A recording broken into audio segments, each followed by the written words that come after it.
gyakorlatilag is megerősíteni. Az előgondozás, mint leendő ilyen együttműködési, plusz együttműködési forma mellett, támogatott lakhatásban együttműködési forma mellett kiemelném itt az egészségügyel kapcsolatos jó együttműködési példákat. Itt ugye minden ellátásnak és a közösségben ott ugye kötelező orvoskonzultánsnak az alkalmazása, a többire viszont ugye ajánlott, vagy ugye az intézménynek a szükségességét igényét. Nagyon jó gyakorlatok vannak ilyen szempontból, hogy a orvoskonzultáns rendszeresen, van, ahol heti rendszerességgel az intézményben tart egy fogadóórát, ahol ugye a kliensek feliratkozhatnak egy találkozásra, beszélgetésre.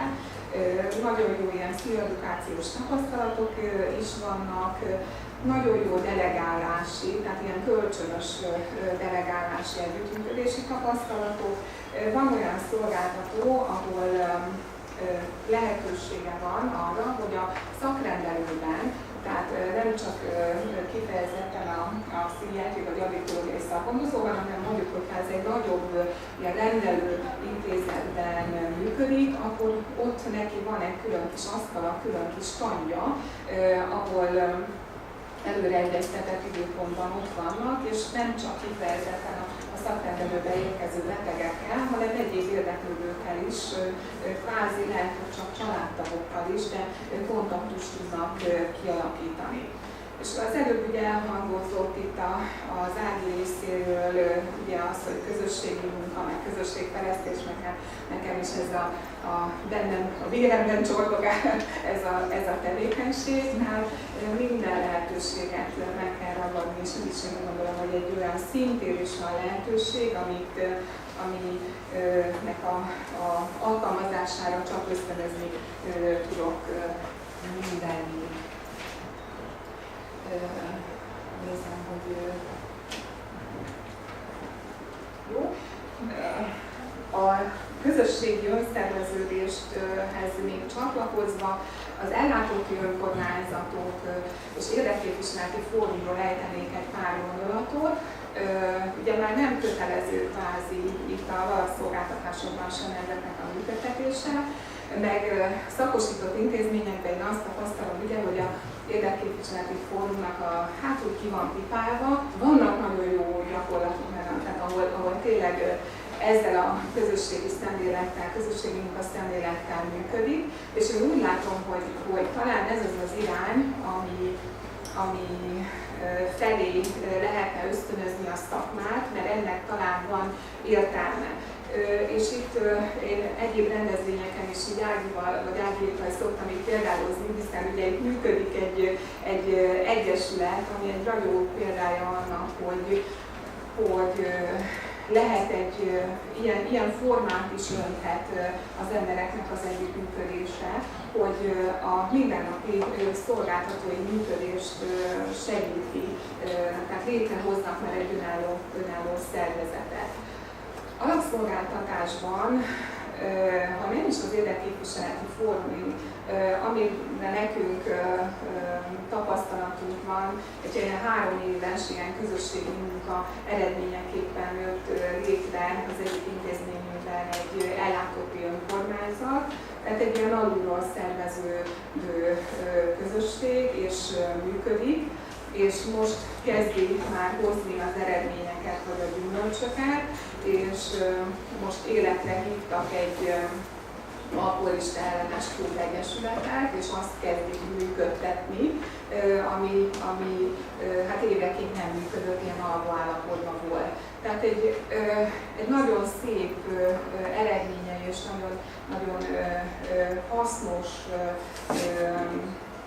együttműködés lehet ez is, amikor a segítők és az ellátottak tényleg egy partneri módon nem csak a klasszikus segítő kapcsolatban, de együttműködnek a szakmai cél érdekében. Egy pár gondolatot az ellenőrzési tapasztalatokról. A közösségi ellátásokban ugye egy nagyon jól kialakított állapotfelmérők vannak, évekig dolgoztak rajta a szakemberek.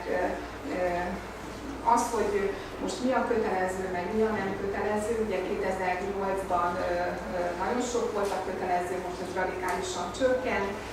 Hát én azt mondom, hogy talán most már egy olyan középutat megtaláltunk, viszont itt az előző előadásban is láttuk a személyi feltételeket. Én úgy vagyok vele, hogy szorosan összefüggésben van ezzel az, hogy milyen állapotfelmérőket használunk, hogy az ellátáson dolgozók mire képesek, mit ismernek, mi az ő kompetenciájuk, akár emberi, akár szakmai kompetenciájuk, illetőleg hát az ellátottak szükségleteihez illeszkedő állapotfelmérők, tehát ez még egy nagyon kulcsmomentum annak, hogy éppen mit használunk. A nappali ellátásokban ott nincs kötelező állapotfelmérő dokumentum, de nyugodtan lehet átvenni a közösségi ellátásokból, illetőleg, ami fejlesztésre szorul, ez a szakosított intézményeknek az állapotfelmérői, hiszen ott egy 10-12 évvel ezelőtt kidolgozott rendszerekkel találkozunk, tisztelet a kivételnek, hiszen van, aki saját hatáskörben fejlesztette ezeket az állapotfelmérőket. Itt talán az a módszer, ami javaslatunk, hogy olyanokat alkalmazzanak, ami egyrészt a jó szabályok szerint azért úgy haladjanak, de olyanokat alkalmazzanak, ami illeszkedik az ellátószükségletéhez, illetőleg a segítő sajátjának érzi azt az állapotfelmérőt.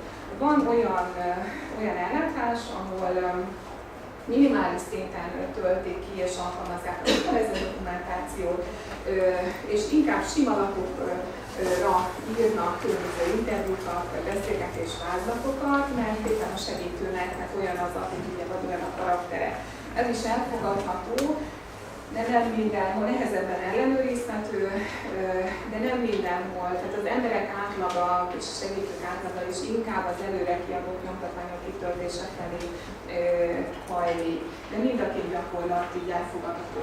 Amit kiemelnék még, az a gondozási terv. Ugye ez akár szakosított intézmény, akár alapszolgáltatás kötelező gondozási tervet készíteni. Ugye ez egyféle fajta ilyen a segítőkapcsolat előrehaladását, nagyon pontosan apró lépésben megtervezendő feladatoknak az összefoglalója lenne. Hát, hogy milyen fejlesztések szükségesek itt, talán egy-két gondolatot kiemelnék, és akkor majd délután ezzel bővebben foglalkozunk. Itt az, hogy az állapotfelmérőknek az elemzése, eredményei jelenjenek meg a gondozási tervben, a célkitűzés, ez egy nagyon pontos, nagyon kicsi, nagyon konkrét, elérhető, reális, realisztikus cél legyen, ez nagyon fontos.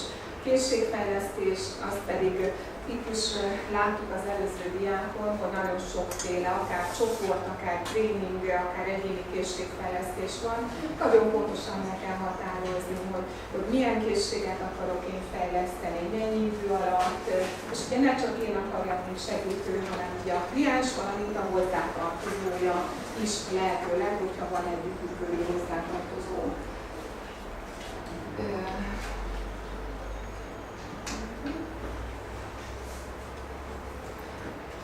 Szakosított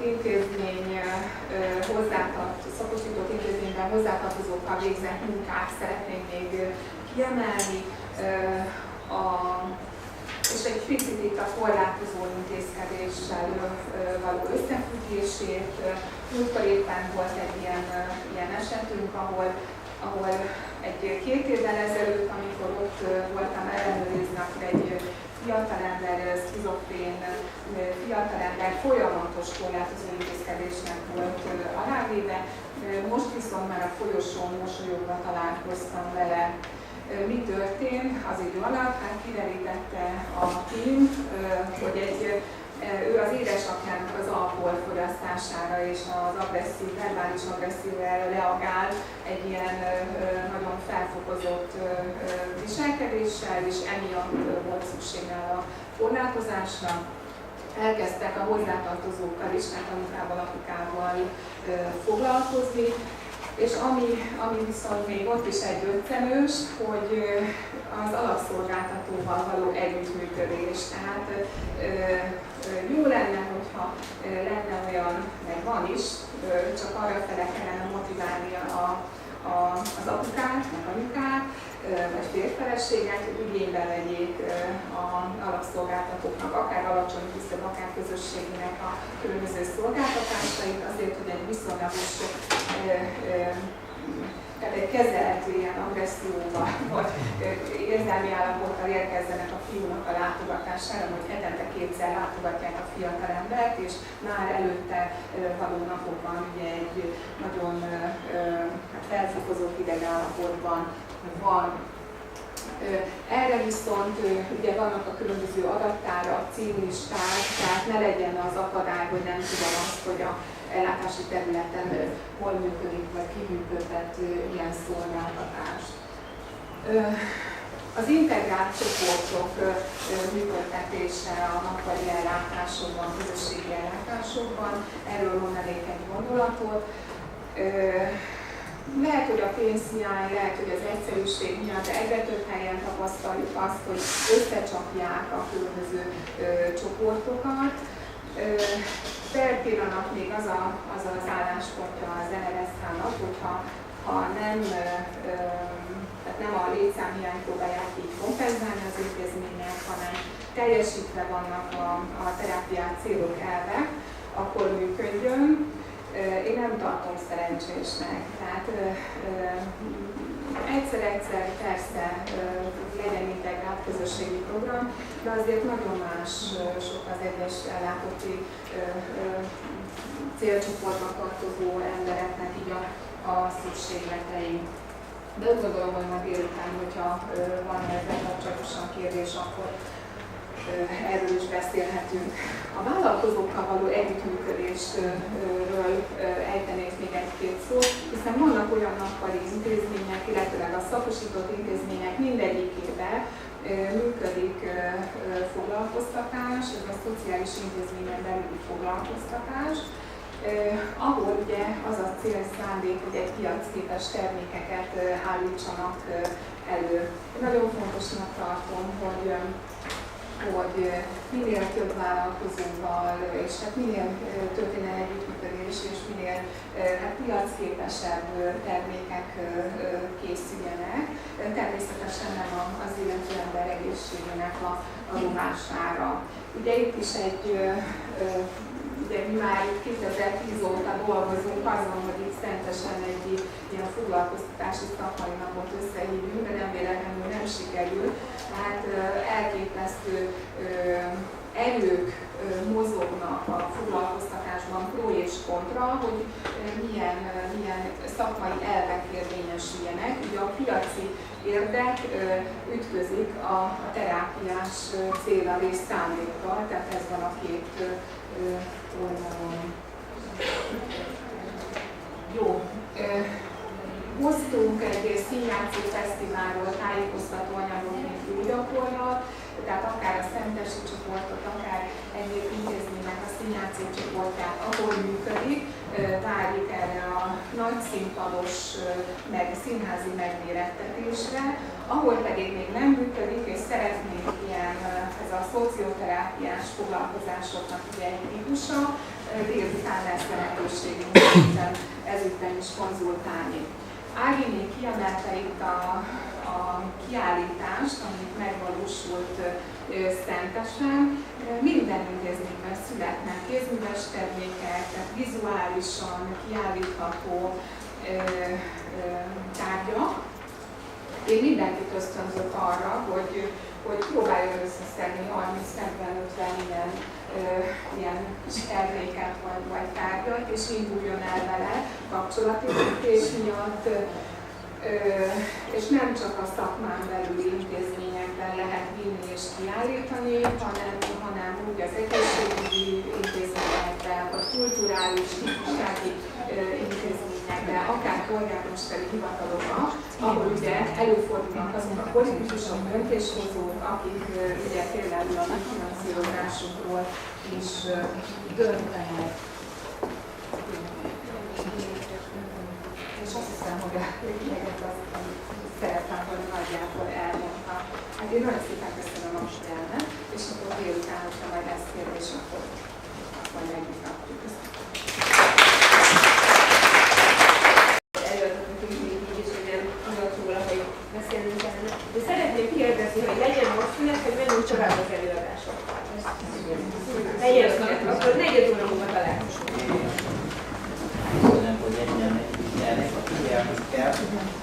Különösen egy ilyen nehéz téma esetén, ami a pszichiátriai gondozás, az addiktológiai gondozás, ugye a toxikománia kérdésével foglalkozik. Ugye mi sajnos hivatalból rendkívül sok ilyen pácienssel kell, hogy találkozunk. Most azért, hogy megértsük, hogy hogyan a toxikománia, vagy a drogfüggőség, rengeteg neve van, hogy ezt szeretjük, hogy fogalmakat is tisztázni.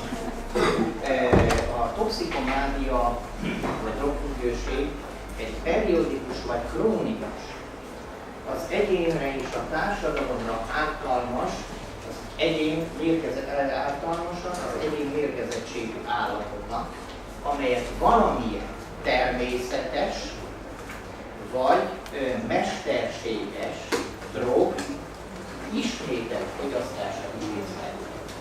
Tehát ezért fontos ezeknek a fogalmaknak a tisztás, mert elég nagy káosz van még ma is az addiktológia és a drogkérdések. Mit tehát ennek a függésnek a jellemző? Leküzdhetetlen óhaj, vagy szükség a drog további fogyasztására, és bármilyen eszközzel való megszerzésére. Ez nagyon lényeges kérdés, ezért látjuk azt, hogy ezek az emberek néha betörnek, ölnek, támadnak, nem számít semmi. Már ösztön funkcióikat is felfüggesztette a drog szinte, és látjuk, hogy ugye a drogkarrier vége tulajdonképpen egy ilyen állapot. Nagyon fontos az adag növelésének hajlam.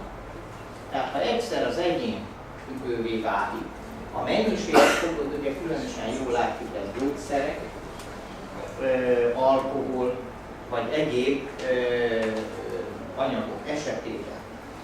A drog hatásától való pszichikai és fizikai függőség.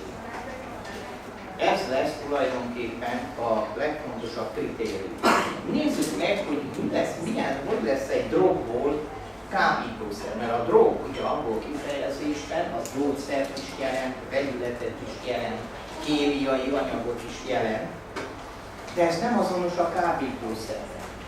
Mégis mi jelenti azt a pluszt, ami a drogokat, vegyületeket vagy gyógyszereket kábítószerré teszi? Ez is egy nagyon lényeges, tisztában fogalmazni ezekben a kérdésekben. Tehát ha megnézzük, hogy mi is a kábítószer, mi is az a kábító hatású anyag, amit mi drognak vagy drogfüggésnek nevezünk, először is fizikai, kémiai szinten az az anyag, ami hatást gyakorol a szervezet sejtjeire, izgató, kábító, euforizáló, illetőleg halucinációkat létrehozó, valamint a központi idegrendszer működését megváltoztató anyag. Tehát ezek a hatások teszik azzá.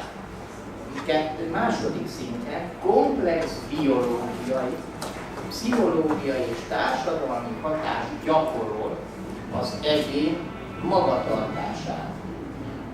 Rendkívül fontos kritérium.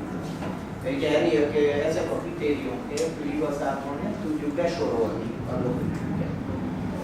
A harmadik fontos tényező, hogy a hatás nagy mértékben függ a dózistól. A törvényszerű alapszabály, és ezt minden esetben meg kell jegyezni, minél erősebb a drog, vagy minél nagyobb a dózisa, amit bevesznek, minél könnyebben és gyorsabban terjed el a szervezetben az anyag, annál kevésbé lesz már jelentősége az egyén sajátos adottsága.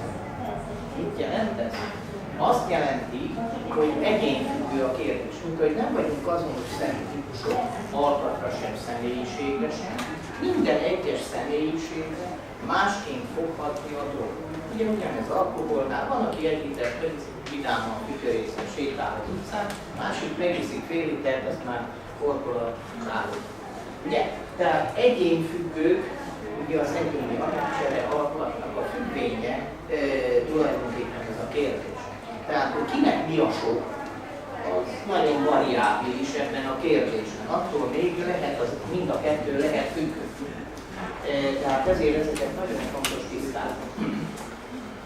Minden kábítószer első alkalmazásakor, például különösen a drogok, ugye, alapvetően THC, vagy bűn, vagy pedig egyéb, akár designer drogok, lehetnek ezek, vagy diszkódrogok, minden esetben kellemetlen tünetek az első bevételnél jelentkeznek. Szédülés, felejtékezés, szapor a szívverés, rosszullék, hányinger, hányás, rossz közérzet. A rutinos kábítószer élvezők ezt nagyon jól tudják, és a kezdőknél jelentkező kellemetlen mellékhatások, és ezek elviselését, mint egy alkalmassági próbának tekintik, hogy ki lesz benne a csapatban. Nem mindenki válik függővé, aki kábítószer fogyaszt. Nyilvánul elsődlegesen a személyiség szerkezetnek, az alkotnak a kérdése is. És nézzük meg, hogy alakulnak ki ezek a folyamatok. Az első minden esetben gyógyszernél is, drognál is, bármilyen olyan szernél, például öngyújtógáz, mert ma már ugye ezt is használják. Vagy ugye hígítóban azokban levő anyagokat, teljesen mindegy, ugye ez ugyanazon a hatásmechanizmussal működik. Az első a megszokás. Tehát a megszokás, a hatása fokozatosan csökken a drognak, ezért egyre többet fog belőle szedni, kialakul egy tolerancia, emelkedés, de elvonási tünet még nem alakul ki. Tehát jellemző, hogy mindig egyre többet szed. Először elég kétszer egy, háromszor egy, a végén már a ribotrigomán négyszer egy, aztán már 6-szor 2 lesz. És így megy ez tovább. De ez még csak megszokás, nincs megvonás, ha ilyenkor még nem szedi be, akkor sem lesz különösebb dolog. Na most van keresztezett megszokás. Ugye a keresztezett megszokásnak azt a folyamatot küzdik, amikor valaki könnyedén tér át egyik anyagról a másikra, valamely drogról egy másik drogra, anélkül, hogy az új drog mennyiségét változtatná. Tehát lényegében egyik drogot, amfetamin, THC-t egymással keveri, egyik nap ezt átér, és gyakorlatilag egyik héten ezt fogyaszt, a másik héten például azt. Később azonban kialakul az elvonási tünetegyüttes. Tehát egy bizonyos határ után a megkapott anyagot elhagyja, vagy nagy mennyiségben csökkentjük, vagy hatását semlegesítjük, ugye, meg ilyen is előfordul. Az elvonási tünet együttesben súlyos állatok lesz. Most az elvonási tünet együttesnek is vannak fokozatai, de általában mai napság már ez a delírium kategóriájába tartozik. Most a delírium az egy életveszélyes állapot. Magyarul akut-pszichotikusként kell kezelni egy delirálót, mert a deliráló ellátása az többszintű folyamatot igény. Ezért tartom problematikusnak, hogy ma, ugye, amit kijött a kórházi pszichiátriai statisztika, ugye addiktológiai ellátásunk a kórházban megszűnt. Nincs addiktológiai ágy a pszichiátriában. Hát ez nonsense. Ez lehet. Na most Dr. Váló Nádia gyermekneurológus kérnék fel, beszéljen nekünk egy gyermekneurológusról.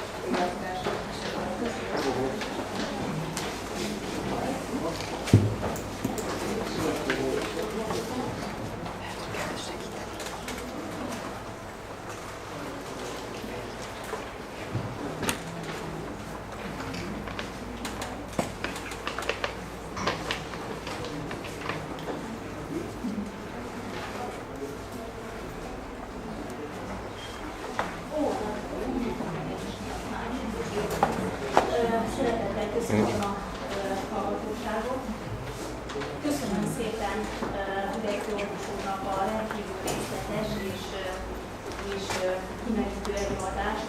Jó részt nem is majd, hogy nem tudom még ezt a fájt, mert én is egy pár dolgot ezekből elmondtam volna, de így már nincs rá szükség. Mindenben egyetértek főorvos úrral a helyzet komolyságát illetően, és azt kell, hogy mondjam, hogy a gyerekek még sokkal rosszabb helyzetben vannak, mint a felnőttek. Találkoztunk-e 20 évvel ezelőtt, vagy akár 10 évvel ezelőtt már találkoztunk. De 20 évvel ezelőtt ilyen mértékben nem találkoztunk ilyennel. Gyerekek az éjszakában szórakozó gyerekek. Internet és játék függőségek, pedofília ilyen mértékben. Testi-lelki bántalmazás a szülők és a kortársak részéről. Ugye telefonon fölveszi, hogy veri a másikat. Van gyerek, és azt fölveszi az internet. Iskolafóbia ilyen mértékben. Gyermekkori szorongáshoz zavar ilyen mértékben. Az ebből kialakuló gyermekkori depresszió, ami most látható az iskolában és minden közösségben.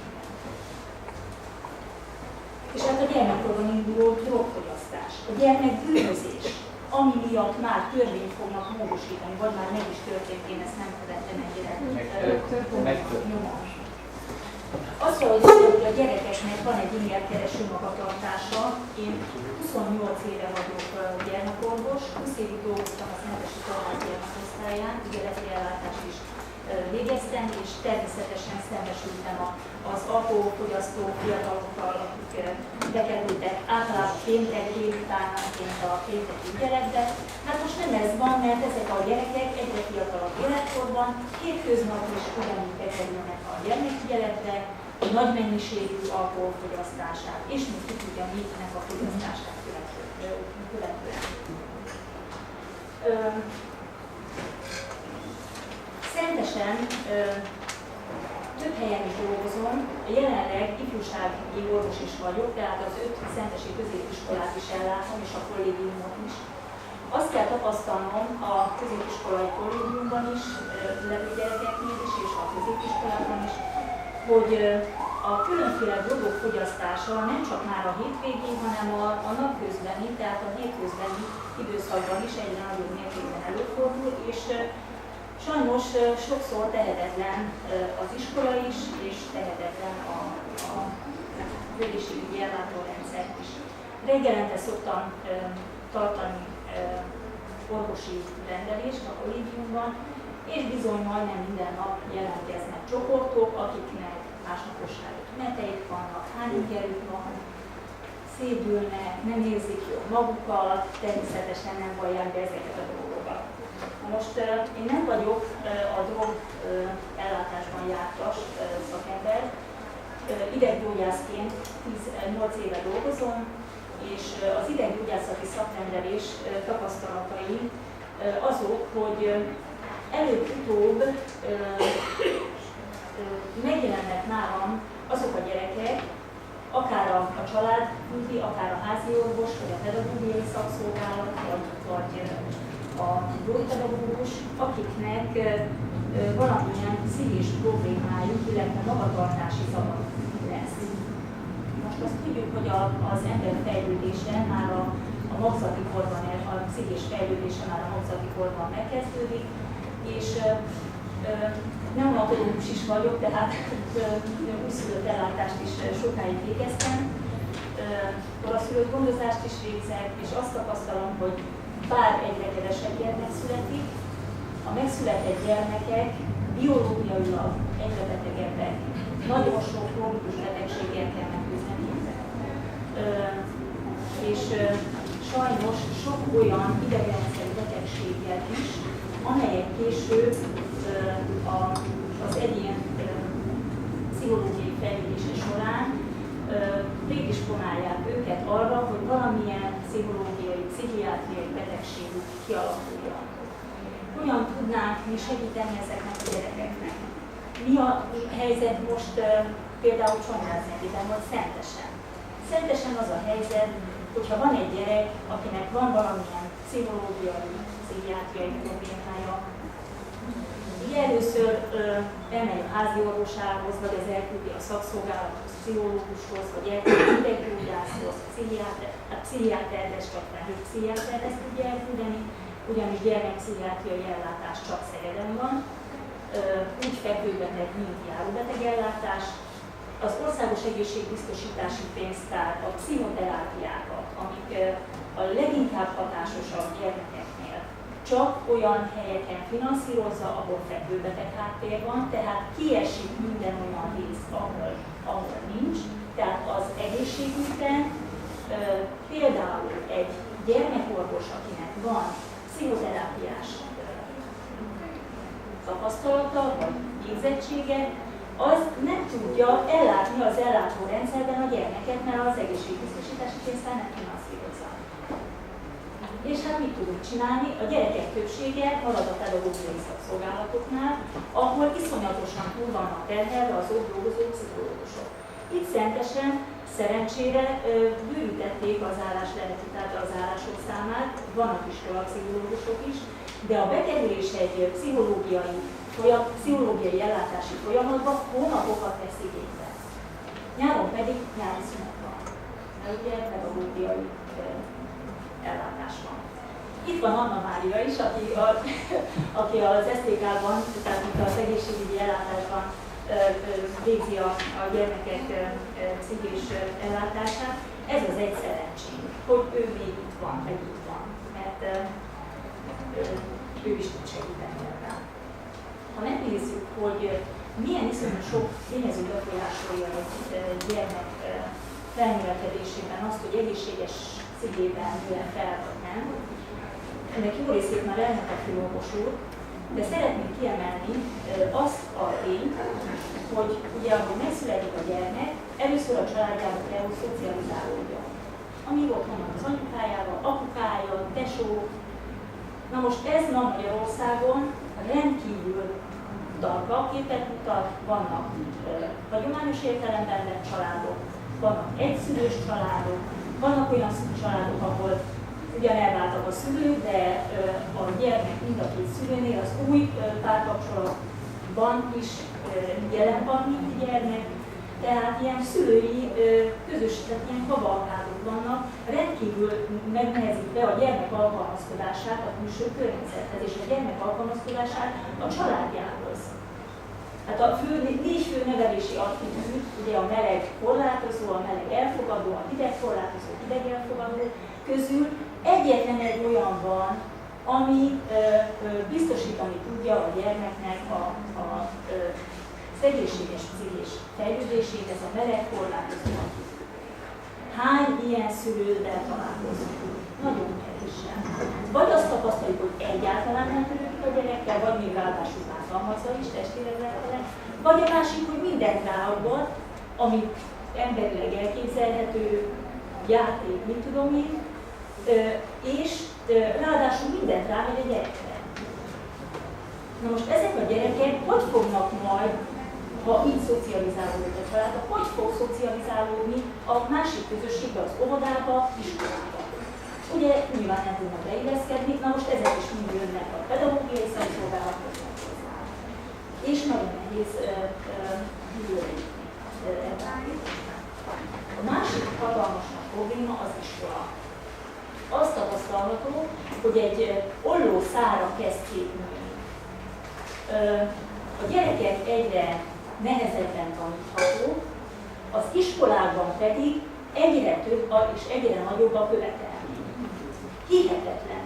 Tehát nekem 3 felnőtt gyermekem van, most a fiam tavaly felvételizett az egészségügyi főiskolára, egy doktormászakra, bizony olyan dolgokat kellett az egészségügyi felvételire, tehát az egészségügyi főiskolai felvételire tanulnia, amit én az egyetem 4. vagy 5. évében tanultam.